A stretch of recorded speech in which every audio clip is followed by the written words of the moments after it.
Everyone wants to get to 100 subscribers, but how do you do it when your channel is new and small? And is it really necessary? Well, if you stick around for this broadcast to the end, I'm going to have a free giveaway that's going to help a lucky winner do exactly that. Stay tuned. It's YouTube for Agents.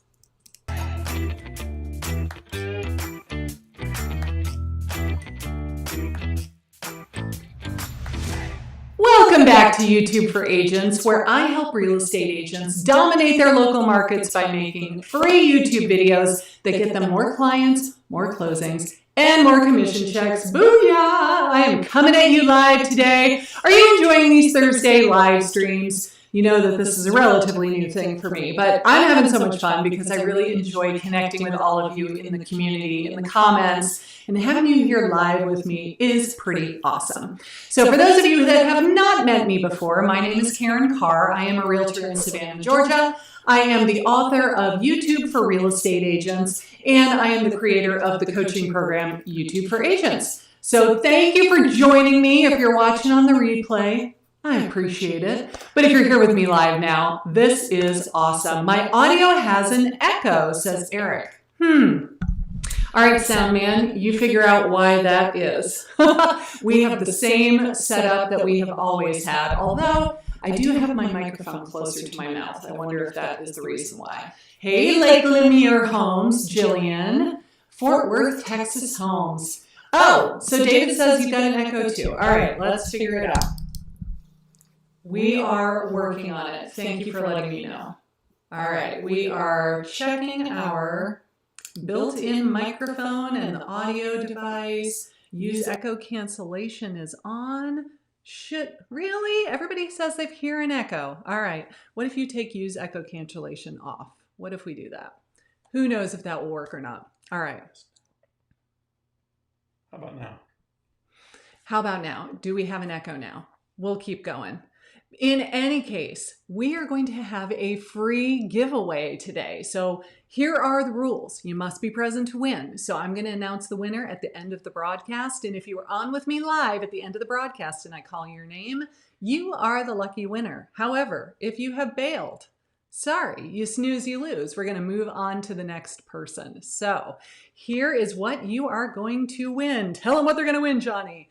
We are going to get you some professionally designed channel art. Your channel art is a big deal, and I'm going to go over that a little bit later today about telling people what your channel is about and how it should look and all the things. This is somebody that I found on Fiverr. I thought he did an amazing job. That's my channel art at the top, along with some other people that he's done. He also did the channel banner for my YouTube or my Georgia Coast Homes channel.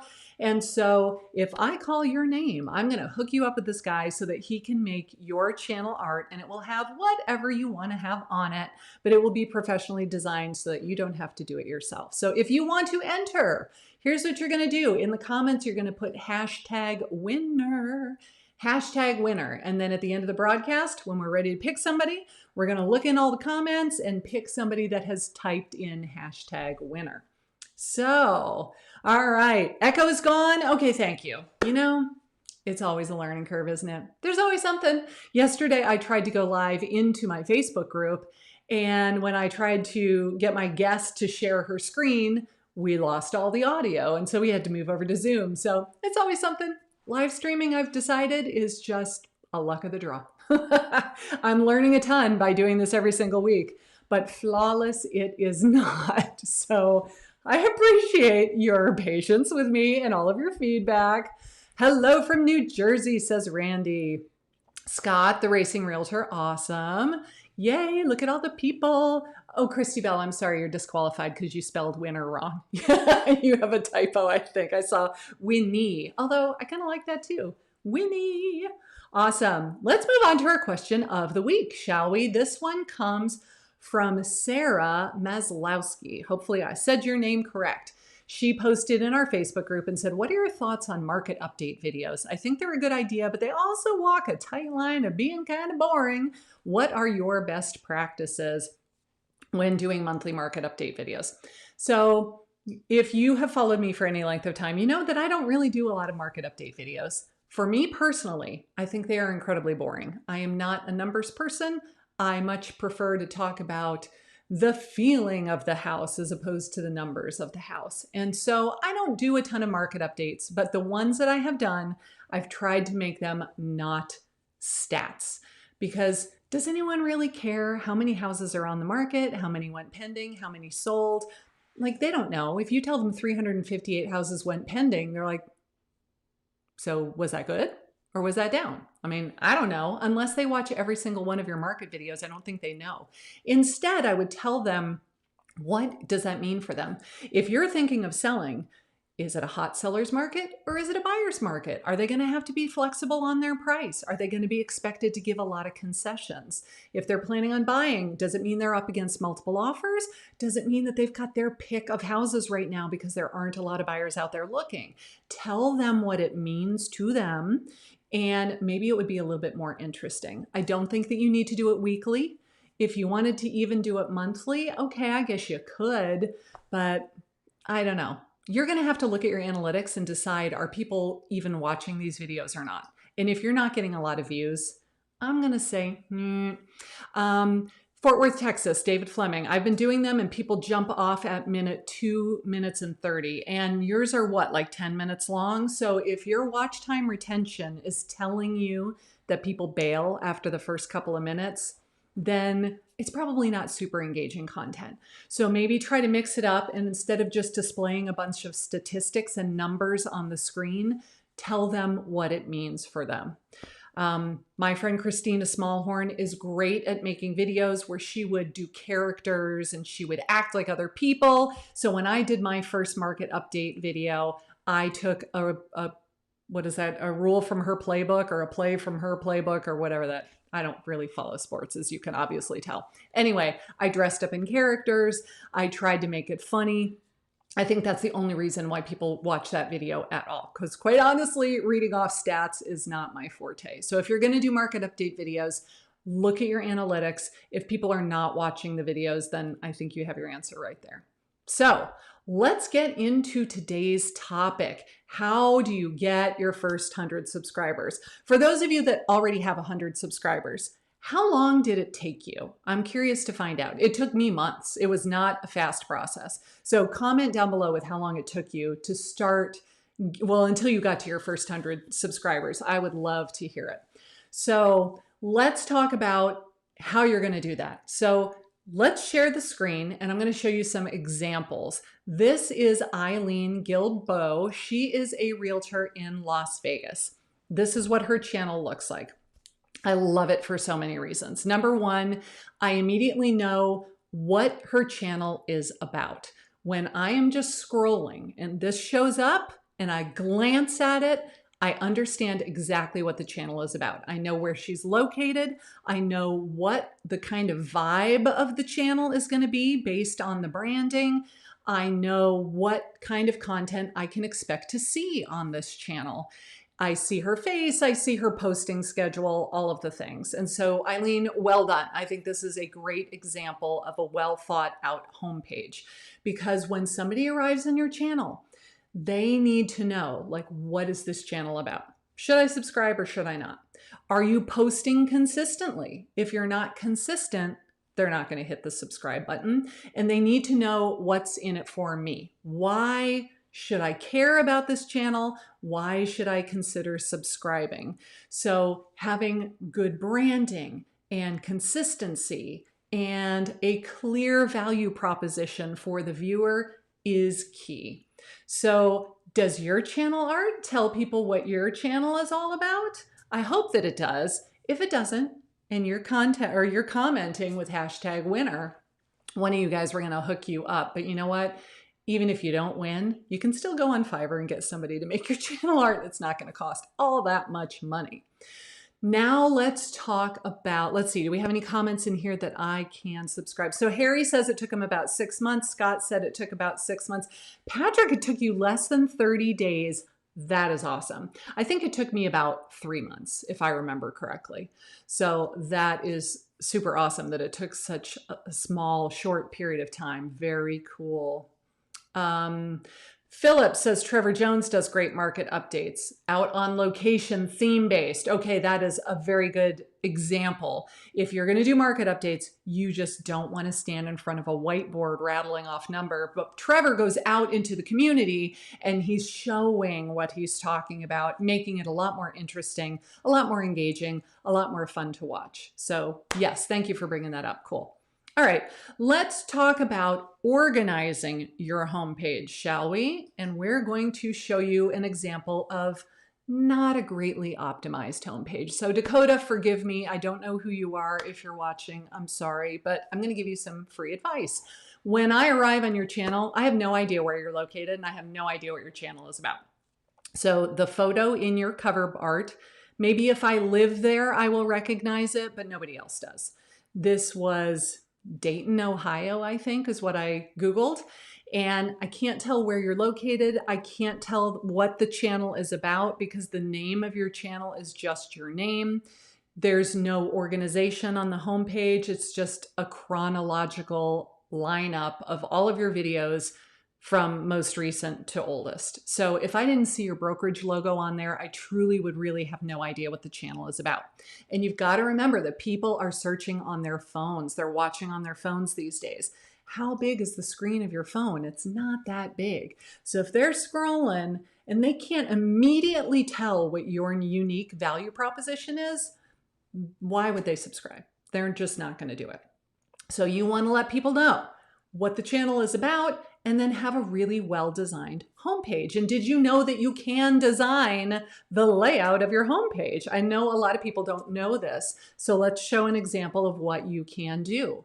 If you go to my Georgia Coast Homes channel homepage, for example, which is tip number 2, we go here and you can have 10 different categories of videos on your homepage. It can be a playlist.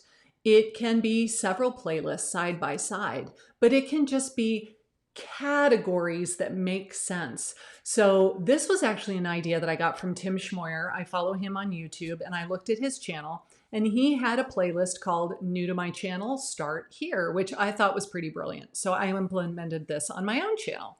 And you could say, all right, what are 3, 4 videos that really sum up exactly what this channel is about? They show my personality. This is a good representation of what people are going to see on my channel. Put them together in a playlist, and that is front and center.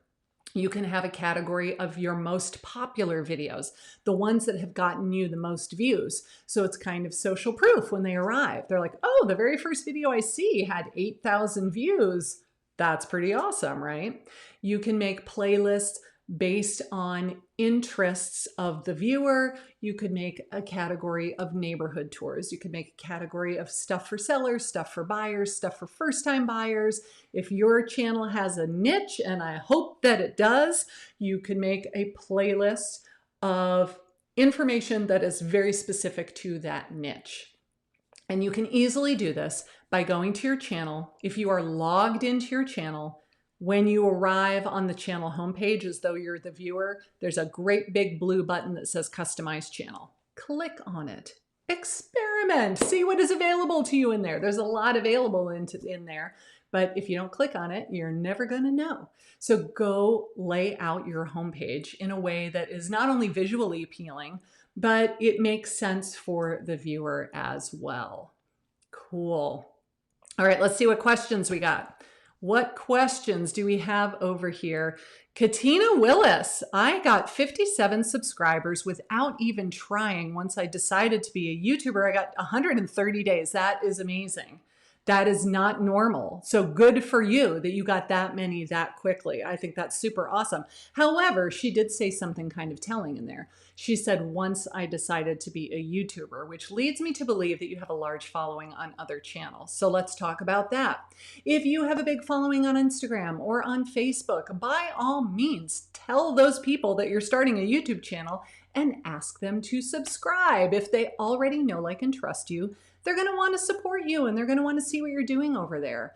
Ask your friends and family. Send an email to your entire database. Hey, we just started a YouTube channel. This is our very first video. If you would go over there and watch it and give it a like and subscribe to the channel, we would be so appreciative. Thank you for all that you do to support this team, etc. There's no shame in doing that. There's no harm in asking the people who already know who you are to go ahead and subscribe to your channel. My next tip would be consistency. It's kind of like a TV show. If you love to watch, what's a good TV show? We watch NCIS LA. When is that on? I think it's on Sunday nights. It's not so relevant now that we can, DVR everything. But back in the day, like when Friends was on Thursday nights, everybody ran home from work so that they could watch Friends on Thursday nights. But if you showed up to watch Friends and instead Fantasy Island was on, oh God, I'm really dating myself. You are going to train people that they have no idea when to expect your content, so they're not going to come looking for it and they're not going to subscribe. So you've got to be consistent. Whatever your posting schedule is going to be, if you can commit to every 2 weeks, that's fine. Just do it every 2 weeks and do not deviate from the schedule. If you can make it once a week, I think that is amazing. And that's what I strive for, is once a week. Then once a week, every week on the same day at roughly the same time is ideal. Randy says, I have 1 subscriber. Woo! That's 1 more than 0, right? You know what? We all start somewhere. Who's like the biggest person on YouTube? Is it PewDiePie still? He started with 0 subscribers. Everybody did. Peter McKinnon did. Anybody you can think of on YouTube started with 0 subscribers. We all got to start somewhere. And so why is 100 the first big milestone? Why is that a big deal? At 100 subscribers, you get to give yourself a custom URL for your channel. So instead of being youtube.com/random collection of numbers and letters, it's now youtube.com/Karen Carr or Georgia Coast Homes or YouTube for Agents or whatever the case may be. So you can't do that until you get to 100 subscribers. That's kind of why everybody wants those first 100 subscribers so badly. But does it really matter how many subscribers you have? I'm going to tell you no. I got my first lead. I think it was right at around 100 subscribers. It might have been a little bit less. And that lead turned into a listing, a signed listing agreement that we put on the MLS and we put it on the market. So it got me closed business. So do you need to have thousands and thousands and thousands of subscribers in order to get business? No, you don't. In fact, when I look at my analytics, 80% of my views come from people that are not subscribed to the channel. So are subscribers the absolute goal, the end all be all? No, it's bragging rights, honestly, to say, yeah, I've got 7,000 subscribers. That's pretty awesome. And I love to be able to say it. I'm not going to lie. But is that what determines your business? No. Getting people to binge watch your content, in my opinion, is more important. When they watch your content and then they watch another one and then they watch another one and they go down the rabbit hole, you're getting so much face time with them. And if they're still watching, they obviously like you. You're increasing that know, like, and trust factor. So it's really not the number of subscribers that's all that important, as long as they are becoming invested in you, your storytelling ability, they like you on camera, they like what you're talking about, you're interesting, so they keep watching your content. That's really the end goal. So even though we all want to grow our channel and we want to get lots of subscribers, the number of the subscribers is not really the main goal. The goal is to get clients from it, and they can't do that if they're not watching your content in the first place. So rather than focusing on the number of subscribers, let's focus on growing the channel, getting more people to know that you even exist, more people to actually watch your content, and like you and become invested with you, and therefore then want to do business with you. All right. All right. So we've talked about consistency and binge watching. And let's see, Benjamin says, what should my goal be for getting my first YouTube lead? I've been at it for a month and a half. It took me a lot more than a month and a half. So your goal is not necessarily to get a lead. Your goal is to get people finding your channel, watching your content, engaging with it. You want to have good watch time metrics. If your video is 8 minutes long and they only watch 1 minute of it, that's not going to really do you any good. We need to get them to watch the video and watch it for as long as possible. And every video get a little bit better with every single video, so that after 3 months of doing weekly videos, you're like, wow, I am so much better than when I first started. And that comes across as confidence on camera, and that gets people watching. And when they're ready to hire you because they need to buy or sell a house, they will. We really can't control when that's going to happen. But the more you show up, it's kind of like fishing. If I go out on a fishing boat and I put one hook in the water, I could possibly catch one fish. But if I have 20 different fishing poles all dropped in the water at the same time, you know those fishing boats where they've got like the metal pole and you put the fishing pole in it and you've got all these lines in the water, now you have the potential to catch 20 fish at the same time. Your videos are your fishing poles. The more lines in the water, the more opportunities you have to catch fish. So don't really worry on how long is it going to take before I get a lead, and instead concentrate on how can I make my content better every single time, so that the more I do it, the better I get, the more easily I am attracting the people that are meant to find it.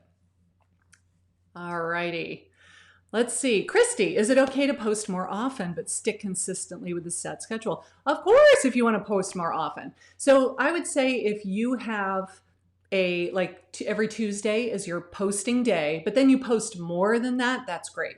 I would make sure that you are consistently hitting at least 1 day a week. And then, like for instance, when I get a new listing and I make a video for that listing, I usually put it on the market on Thursday night or Friday morning. That's just kind of my strategy. So then the video goes live on YouTube that day as well. Sometimes it could even be as late as Saturday if the property went on the market on Friday and the video wasn't ready yet. So you can post more, but I wouldn't post less. Okay, I hope that answers your question. Alan, you like my on-air sign? I got that off of Etsy. I ordered it like an impulse, and then it showed up in the mail. My husband was like, what the heck is this? I said, oh yeah, I forgot to tell you. I got that awesome little on-air sign. I did not see what that was. Are views important? Yeah, if people don't watch your video, they can't call you. And right? I mean, you don't have to have 1 million views on a video for it to perform extremely well as far as bringing you leads. But people have to be there and they have to be watching it. So YouTube counts it as a view after 30 seconds. If they watch it for at least 30 seconds, we count it as a view. If they bail after 15 or 20 seconds, YouTube doesn't even count it as a view. So after they've stayed for at least 30 seconds, if they stay, say 50% of the way through the video, and they leave a comment and they save it to a playlist and they give it a thumbs up and they share it with a friend, and then they go back and they watch it again later. All of those are positive engagement signals that YouTube is then going, oh, people really like this content. I should show it to more people. I should suggest it out to more people who might like this video. And the more that happens, then the better the video performs overall. So does the video have to get thousands and thousands of views? No, it doesn't. I have a video called PCSing to Savannah. I think it's only had about 500 views and it's like 2 years old. It does not have a huge number of views. However, every single person that watches that video is probably PCSing to Savannah to be stationed at Hunter Army Airfield. They have a high intent, and that video does bring me a lot of business. So the number of views, not so much, as long as it is showing up when people are looking for it. It's being suggested to people, and when they do watch it, they like it and they engage with the content. Cool. Dawn, I only have 13 subscribers. It's okay. Like I said, I think when I started making weekly videos, I had around that many. It might have been like 15 or 18, but that was when I was just randomly making videos with no content strategy and no consistency whatsoever. I had very few subscribers. Once I started making weekly content and putting a concentrated effort into being better with every single video, it started to climb. And then once it hits 100, it's like it starts to accelerate. It's kind of like a snowball rolling downhill. You know, you make a little snowball and you start to roll it because you're going to make a snowman. And that snowball gets bigger and bigger and bigger. And if you're doing that downhill, it starts to happen even faster. So the first 100 are the hardest to get. But after that, it seems to accelerate a little bit. Okay. Brad, isn't it possible to be too hyper-local? I've been changing my channel to focus more on living in Southern Oregon, but I'm having a hard time finding keywords. No, I don't think it's possible to be too hyper-local unless your town has a population of 2,000 people. And you would have to sell a house to every single adult in the entire town in order to make a living. I don't think so. Southern Oregon does not sound like it is too hyper local. You've got to be creative with your content strategy. What are you making videos about? What are people hoping to find when they're online? I have always been hyper focused on keyword research. And as I am learning more about the YouTube algorithm, I am trying to be less focused on keywords and more focused on what do people actually want to find when they are on YouTube? What does the YouTube algorithm suggest to people? And if you don't have a super like a high search volume keyword, that's okay if you kind of know who your niche is and what sort of thing that they're looking for. All right, well, let's go and pick a winner, shall we? Right, you are, Karen. Oh, all right, thank you. So we're looking for hashtag winner in the comments. You got about 5 seconds to add one if you have not yet done it. We are looking for hashtag winner. I'm gonna let you do it so that it's completely impartial and I am not choosing the person.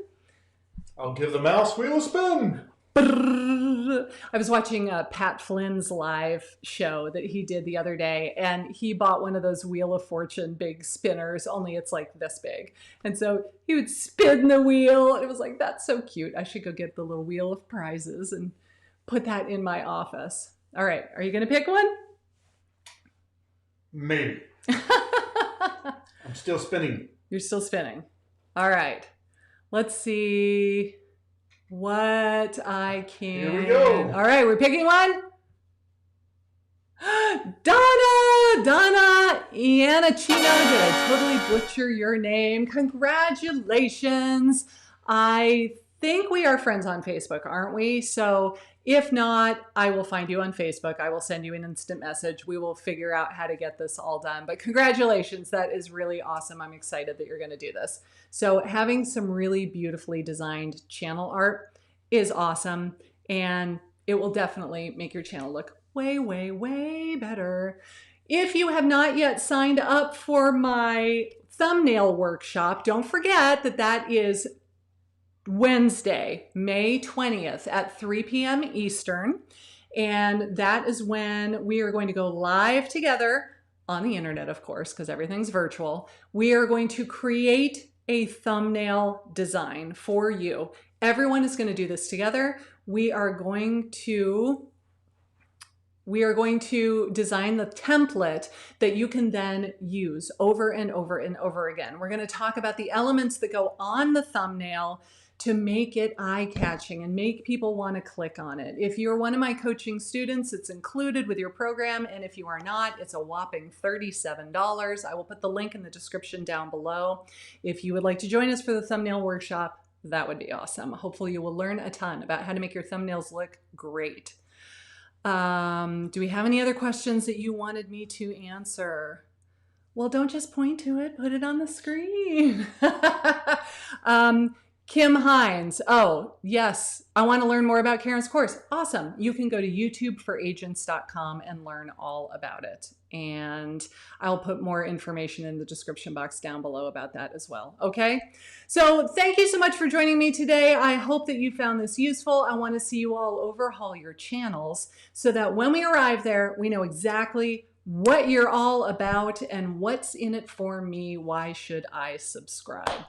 I am Karen Carr with YouTube for Agents, and I will see you again when I go live next Thursday. Thanks, everybody.